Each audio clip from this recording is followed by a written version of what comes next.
Thanks for joining us. I'm Brad Clonch. And I'm Quin Tran. 5 outstanding people were inducted into the Chickasaw Hall of Fame. They were honored in a special ceremony. This ceremony was established to honor our inductees for their amazing accomplishments. It reminds us that we are all connected and that together we can achieve great things. This occasion is held every year to salute Chickasaws who have made important contributions to the tribe. The event was held at Riverwind Showplace Theater in Norman, Oklahoma. This year, the honorees included Betty Ruth Kemp. During her career as a librarian, she helped research and preserve ancient archives that have helped tell the Chickasaw story. Colbert Latimer Bud Baker Jr. traveled from Florida to accept this honor and his induction into the Chickasaw Nation Hall of Fame. He exemplifies the spirit of entrepreneurship. He is a business owner, philanthropist, and military veteran. Another Chickasaw elder honored, Gene Neshoba Thompson, is a decorated military hero. He's a retired Army colonel known for his work in the field of entomology. He developed the first program used by the Defense Department to protect food and clothing stockpiles. Colonel Thompson's grandfather, Thomas Benjamin Thompson Sr., was also inducted into the Hall of Fame. Born in 1865, Mr. Thompson was an original enrollee who served as a clerk of the Chickasaw Supreme Court. He was dedicated to helping fellow tribal citizens register with the Dawes Commission. And the Chickasaw Nation recognized the work of Benson Pikey. Born in Mississippi in the 1830s, he served in the Chickasaw House of Representatives and as Speaker of the House. He helped protect Chickasaw lands and established Pikey's Crossing, a main crossing point between Chickasaw and Oklahoma City. Here's another special honor recognizing the work of Governor Bill Anoatubby. Governor Anoatubby was inducted into the Oklahoma Historians Hall of Fame. Under Governor Anoatubby's leadership, the Chickasaw Nation has done wonderful work to preserve the tribe's history and culture. The creation of the Chickasaw Press, the beautiful Chickasaw Cultural Center in Sulphur, and the restoration of the tribe's Capitol building in Tishomingo and the Chickasaw White House in Emmett are among some of the many projects. All of these efforts help tell Chickasaw and Oklahoma history. May is National Military Appreciation Month, a time to remember the sacrifices of our men and women in uniform. A Chickasaw elder encourages all of us to remember them throughout the year. On behalf of the Chickasaw Nation, Gerald Nichols, along with Chickasaw elders James Moore and Jimmy Udeman, took part in a wreath-laying ceremony at the Tomb of the Unknown Soldier at Arlington National Cemetery. The elders were part of a recent trip there to visit sites honoring veterans. The Tomb of the Unknown Soldier stands atop a hill overlooking Washington, D.C.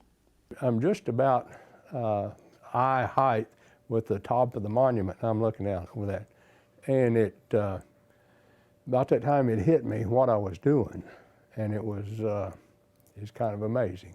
They were very gracious about it, and it was, I think it was an honor. I know it was an honor to do that, to be chosen.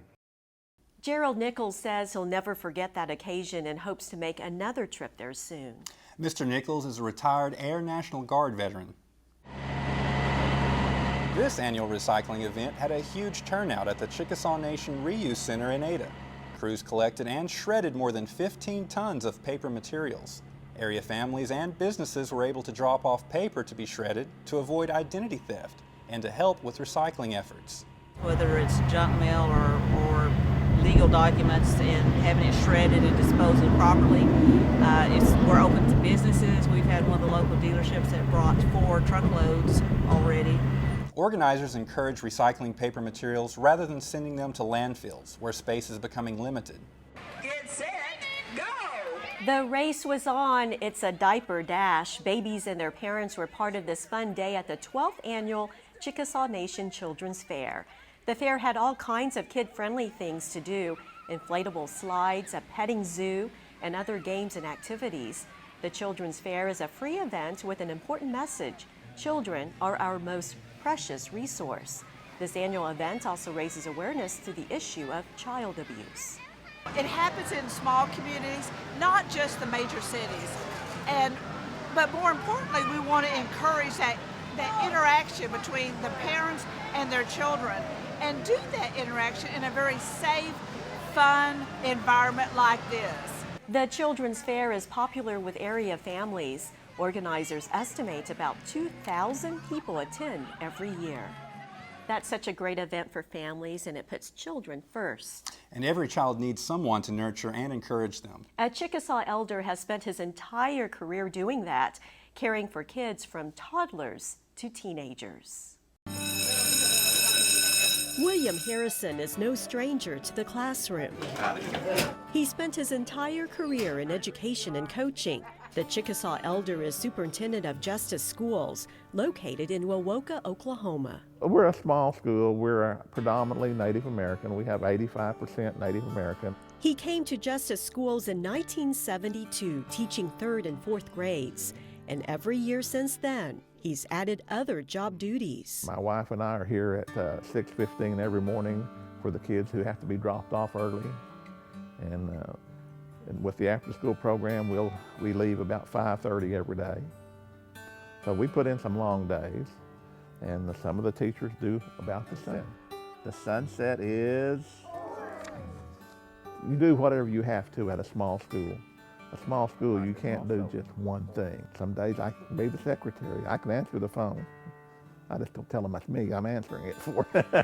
But I have been known to cook a couple days. The day the custodian called in sick, if something needs to be mopped, I get to go mop it. I gave up the bus driving. I have a principal now, and I gave him that chore. Mr. Harrison's career has spanned more than 40 years. In those 4 decades, he's seen Justice Schools start with just 2 small buildings, grow to a campus of several structures and a brand new gym. He's most proud of the educational programs. The small school district provides early childhood education, small learning environments for elementary students, and technology-based learning for middle schoolers. When I walk the halls of the school, I see minds that are inquisitive, that students who want to know things. Fundamentals is the key to everything. They've got to have the basic education fundamentals to move on. And so that's what I want them to have, is a basic foundation built in education. If they can read and write, then we can move on to something else. Mr. Harrison says he's lost count of how many students he's taught. Oh, this is Jordy. He's my foster grandson. He's had his own kids, and now their children in the classroom. Good job. Give yourself a hand. But every child is part of the school family. We're on our 3rd generation of teaching some of the families. It's a lot easier when you know the parents and the grandparents to tell one of the others, no, you can't do this. And I said, I didn't let your mama do it, didn't let your dad do it, so you can't do it either. I want them to want to be here. I want them to enjoy it. And learning comes when you're having fun and you want to be here. If we have a family that has car trouble or something and can't get them here for a couple of days, I'll go get them. I've always believed that if I'm here, everybody else ought to be here. Mr. Harrison has inspired a new generation of teachers. He says it's time to retire. Let the next generation of educators lead. I'm going to miss them. I really am. I'd do it all again. Do a few things different, but I wouldn't have chosen any other place. It feels like a family. It's home.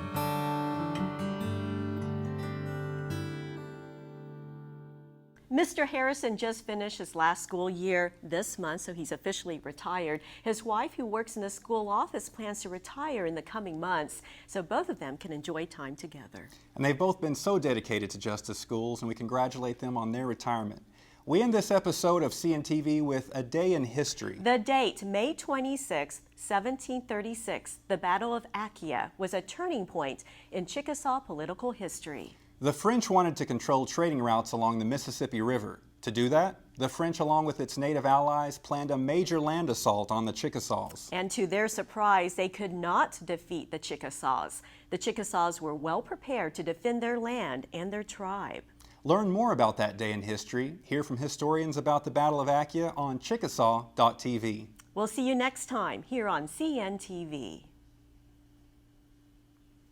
Explore Chickasaw.tv for more than 1,000 additional videos about everything Chickasaw. The people, the arts, citizen services, our vibrant history. And we have a brand new feature. Learn our language with lessons, stories, and games. Plus, don't miss these new stories on the next CNTV on Chickasaw.tv.